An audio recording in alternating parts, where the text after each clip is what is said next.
de estos temas con el doctor Antonio Maldonado, ex procurador para el caso, para la investigación en torno a Fujimori y Montesinos. ¿Cómo está, doctor Maldonado? Muy buenas noches. Buenas noches, Omar. Gusto saludarlo. Gracias por acompañarnos ante todo. A ver, hay varios temas.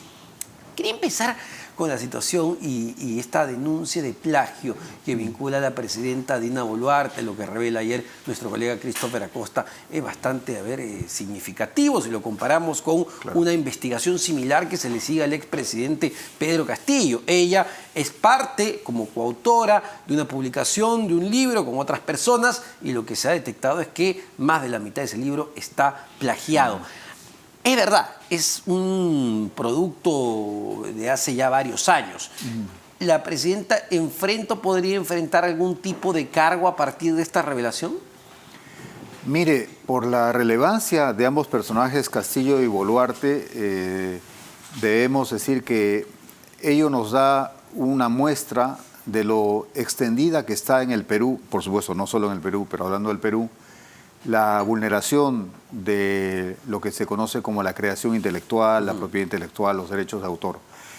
Hay que decir que la protección de estos derechos es no solo limitada al ámbito nacional, sino es muy antigua en el mundo, hay incluso una convención internacional, etc.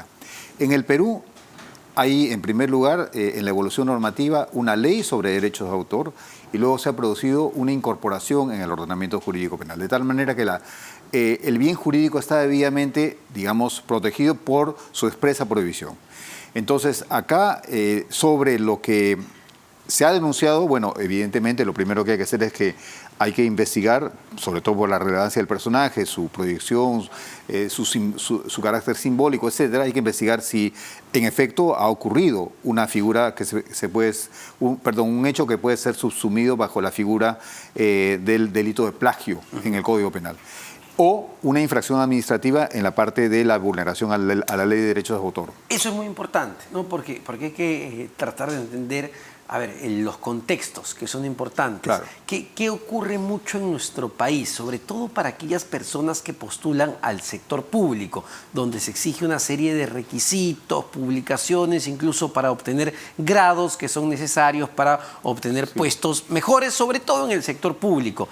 Vemos de manera muy frecuente estos casos, doctor. Pasó lo mismo con el expresidente Castillo, que necesitaba justamente su título de maestría para ascender, y lo que se ha denunciado es que plagió con su esposa casi también la mitad de la tesis.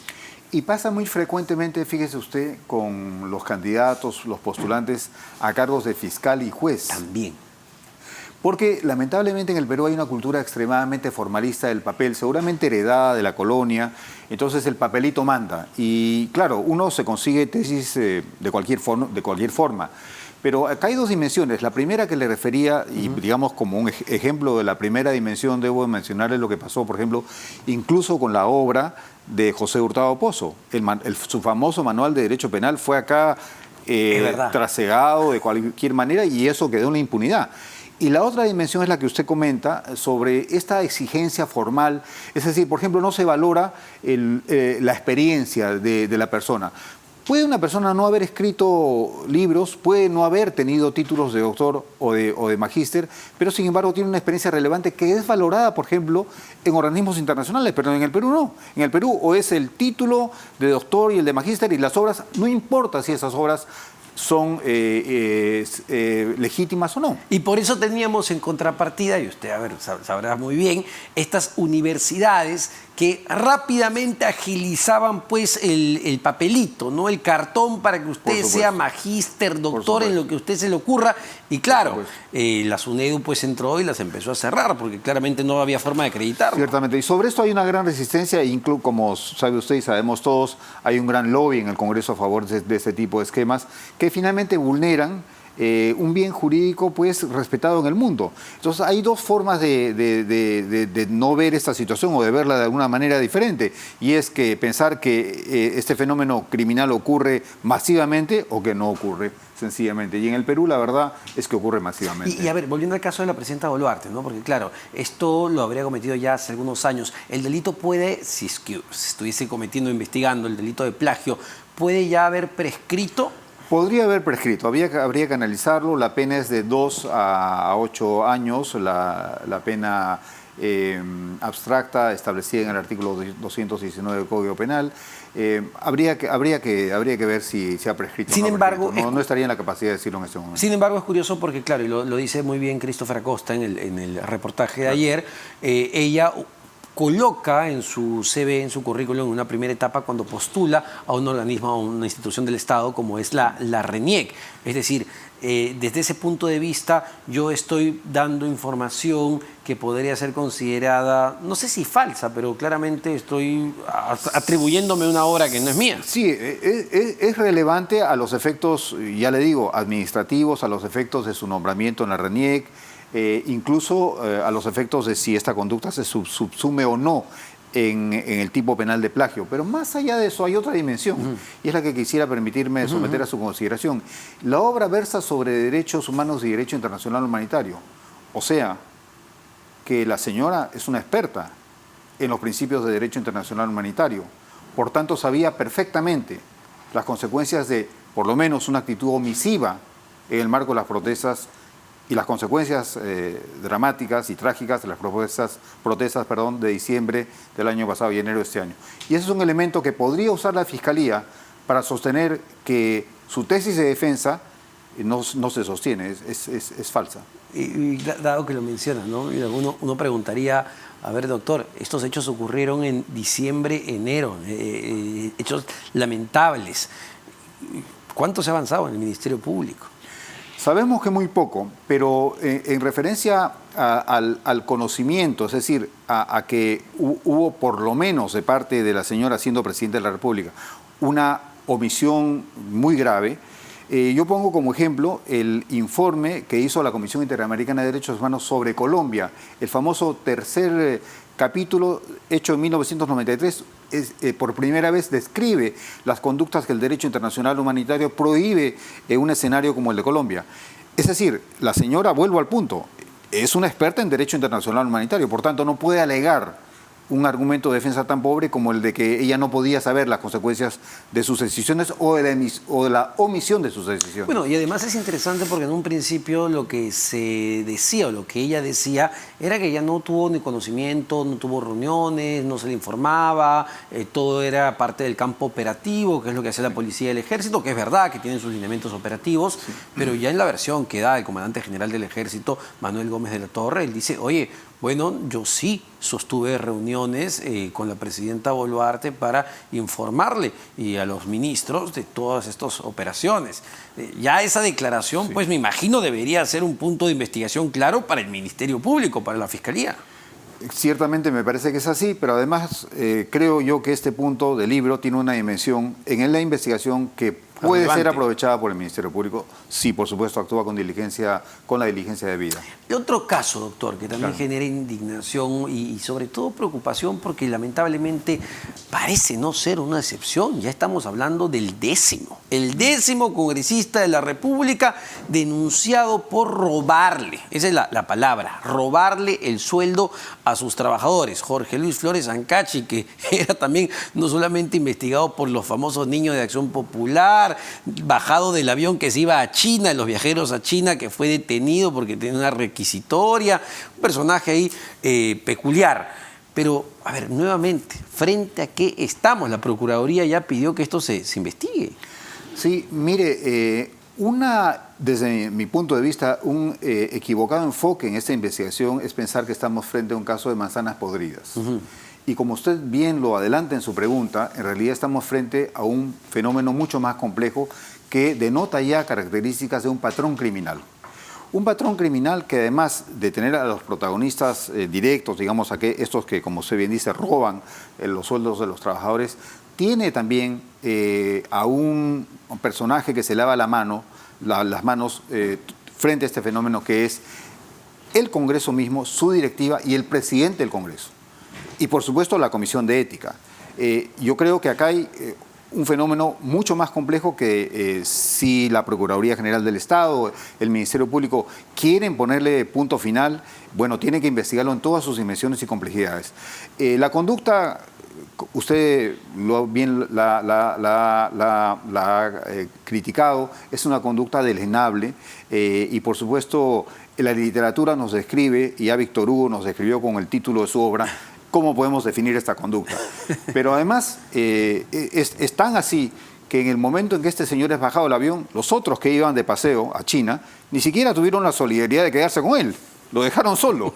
Entonces, digamos, para que veamos la dimensión moral de estos señores, ¿no? A ver, pero acá pues la pregunta sería, ¿ya cómo va a ser la Comisión de Ética o los congresistas para querer justificar o blindar esto? Porque hay que ser muy concretos también en lo que ha venido ocurriendo. 10º congresista acusado de mochasueldo, ¿no? Podrían hacer una bancada, todos los mochasueldos juntos, pero ya se blindó, porque esa es la palabra, ya se blindó a Heidi Juárez, una de las primeras, Rocío Torres, cuyos vimos los chats ahí con el sobrino, y que el sobrino va a picarle a los trabajadores, Magali Ruiz, y por ahí uno más, porque me parece que fueron 4 que fueron blindados por el Congreso de la República. Apenas una amonestación, un jalón de orejas, sí. ni siquiera la máxima pena, que son 120 días de suspensión.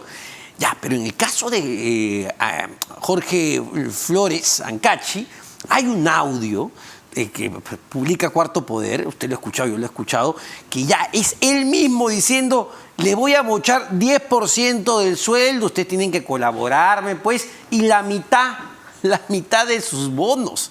Él lo dice, ¿cómo ya uno puede malinterpretar eso? Sí, el delito está consumado, realizado, hay medios de prueba suficientes, no solo respecto de este personaje, creo yo que los otros tienen también otros medios de prueba más o menos evidentes y sólidos, pero lo importante es lo que queda.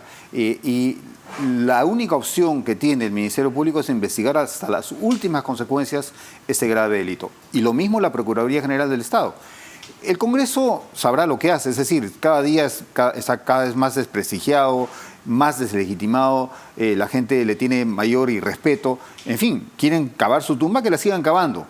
En el viaje a China viajó la propia comisión la propia presidenta de la Comisión de Ética. Carol Paredes. Claro que sí.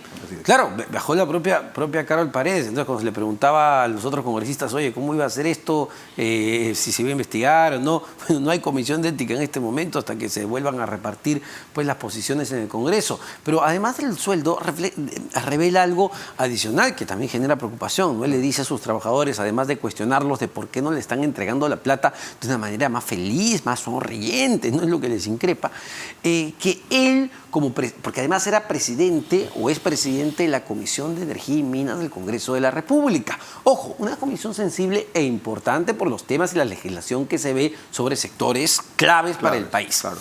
Y él dice, yo pude haber entregado la Secretaría Técnica de la Comisión porque me ofrecían $250.000 y se arrepiente de no haber aceptado los $250.000. Eso también es muy grave porque refleja que había una coima detrás.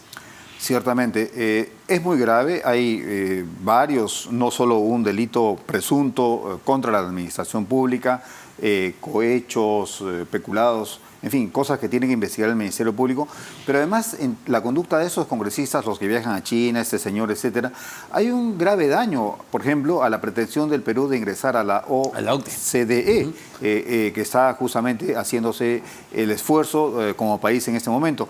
Hoy día, por ejemplo, escuchaba el himno nacional, somos libres. Yo creo que estamos muy lejos de ser libres, porque hoy día estamos condenados y presos por la corrupción, por el miedo de la delincuencia cotidiana y la inseguridad ciudadana, en fin, una serie de miedos que descalifican y desvirtúan nuestro himno patrio. Y llama la atención, quizás esto sea un factor más político, pero la poca reacción o poca indignación de parte del Poder Ejecutivo, es decir, nuevamente estamos frente a un hecho lesivo no solo contra los propios trabajadores del Congreso de la República, sino de todo el país, porque hay que recordar algo, la plata con la que se le paga a los trabajadores del Congreso es de todos los peruanos. Es correcto. Entonces, debería haber una posición al menos más crítica de parte del Poder Ejecutivo sobre esto que viene pasando, que es un escándalo a todas luces.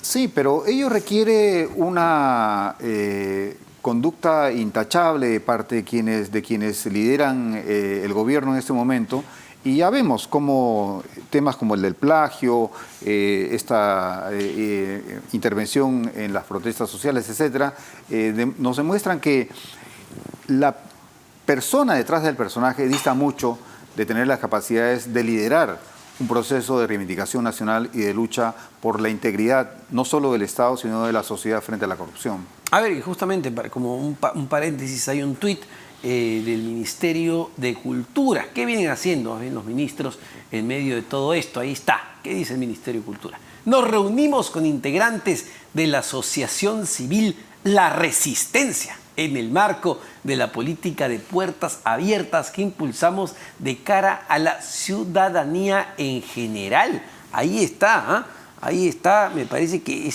ahí está. Hay un segundo tuit. El viceministro de Interculturalidad, el ministro Arreategui, enfatizó que desde el Ministerio de Cultura se viene trabajando en visibilizar que el racismo sigue siendo una problemática y con ello el impulso de acciones para prevenirla a nivel multisectorial para lograr pronto un Perú sin racismo. Lo que no se entiende, a ver, la Resistencia pues es un grupo que notoriamente va y acosa no solo a periodistas con los que ellos no comparten sus ideas, van a los exteriores de sus viviendas, incluso en la última que se reveló han tirado caca literalmente a una vivienda, y no solo a eso, sino a políticos con los que ellos no comparten ideas. Es un grupo que va en presentaciones incluso de libros a generar, digamos, una serie de malestares. Entonces, el Ministerio de Cultura coordina con la Resistencia temas de racismo. Es lo que no se llega a entender. La Resistencia es considerado un grupo de extrema derecha, bastante beligerante, reactivo. En realidad, está muy bien que el Ministerio de Cultura decida recibir a todo el mundo, pero sería interesante entender cuáles han sido los puntos de discusión, ¿no? Es muy grave lo que usted acaba de denunciar. Me parece que es un transitar por una frontera que denota que desde el gobierno no se comprende a qué sectores hay que apoyar y qué sectores hay que enfrentar, porque son contrarios a los valores y principios de la democracia. La Resistencia es un grupo fascistoide, violento. ¿Sería equivalente esto a que un ministro alemán se reuniera con el partido nazi, o que un secretario en los Estados Unidos se reuniera con el Ku Klux Klan para discutir temas de racismo? Me parece muy grave lo que usted acaba de denunciar. Yo creo que esto va a traer una serie de consecuencias para el gobierno. Bueno, ahí es tremendo, francamente. Sería bueno una explicación un poco más detallada de la propia ministra de Cultura o del viceministro de Interculturalidad para entender qué hay detrás. Nuevamente, a ver, uno no critica que se puedan reunir con los grupos de diferentes facciones, sean estas de derecha, centro, izquierda, pero hay un tema acá, pues, ¿no?, que tiene que ver con la libertad, la democracia, el respeto al pensamiento del otro. Yo puedo discrepar con usted, podemos no estar de acuerdo en muchos puntos, pero otra cosa es que yo vaya a acosarlo a su casa y a fastidiarlo porque no pienso igual que usted. Eso es lo que deberíamos en cualquier democracia, que se llame una verdadera democracia, extirpar, ¿no? No permitir la intolerancia. Por eso llama poderosamente la atención. Vamos a otro tema que también a ver, que va en esta línea que genera preocupación, porque demuestra que el sistema público en general y las autoridades pues están llenas de cuestionamiento, desde el gobierno central, congresistas, gobernadores regionales. Este audio que se ha publicado que muestra presuntas coordinaciones ilícitas que involucran a el señor Ciro Castillo del Callao, ¿no?, donde incluso habla de, bueno, no me ha dado esa plata, hay que usar la pistola, que refleja nuevamente que la corrupción infiltrada en cada estamento del Estado. Sí, mire, el caso que usted comenta solo confirma la característica o las características que tiene la corrupción en el Perú. La corrupción en nuestro país lamentablemente tiene características estructurales tiene características endémicas. Y, por ejemplo, cuando se ha criticado durante mucho tiempo si, por ejemplo, el equipo de fiscales Lavallato hizo esto o no hizo lo otro, etcétera, nadie se ha puesto a observar qué hizo en esos años el Congreso. O sea, me refiero no a este Congreso, sino todos los congresos. No hay una propuesta de medidas legislativas para enfrentar el fenómeno de la corrupción con esas características endémicas y estructurales. Estamos luchando el día a día, como se dice, el golpe por golpe, el coup par coup. Pero no hay una reforma y una respuesta integral y holística del Estado peruano frente al fenómeno de la corrupción. Y entonces van a aparecer estos casos y muchos otros más. Es interesante, ¿no? Porque claro, uno diría en una situación de convivencia, al menos armónica, entre el Poder Ejecutivo y el Congreso de la República, que no está mal, no tendría por qué estar mal que haya cierto nivel de coordinación, uno debería aprovechar ese capital político y esa armonía para impulsar pues determinadas reformas necesarias para el país, entre ellas la lucha de la corrupción o incluso la inseguridad ciudadana, temas que se vinculan muy fuertemente hoy por hoy en la sociedad. Pero no vemos digamos, un impulso, una reforma en esa línea. No la hay, y la verdad es que el Perú es un país en este momento a la deriva. Y usted lo ve en cosas que aparentemente no tienen vínculo con ello, como por ejemplo este accidente horroroso ocurrido ayer en Pasamaito. En el Perú, nuestros dirigentes políticos no han entendido que el primer frente por la batalla del Estado de Derecho se libra en las calles y en el tránsito. Esto lo entendieron claramente en otras latitudes. En El Salvador, por ejemplo, los sacerdotes jesuitas del IDUCA le señalaron a los gobiernos de El Salvador que había que luchar por el Estado de Derecho en las calles, en el tránsito, y esto en nuestro país no se entiende. Las cosas más simples son las batallas más importantes que hay que librar y, por supuesto, ir escalando a enfrentar problemas más complejos como el de la corrupción endémica y estructural que pone al Perú como una nave al garete, sin rumbo, ¿no? El problema es que pareciera que nos ha dejado de importar, ¿no? En general. Es decir, la sociedad también está bastante ya agotada y cansada. Sí, está agotada y está cansada, pero conocemos también a la nación peruana. Es una nación que presenta ciertas características de pasividad hasta cierto punto.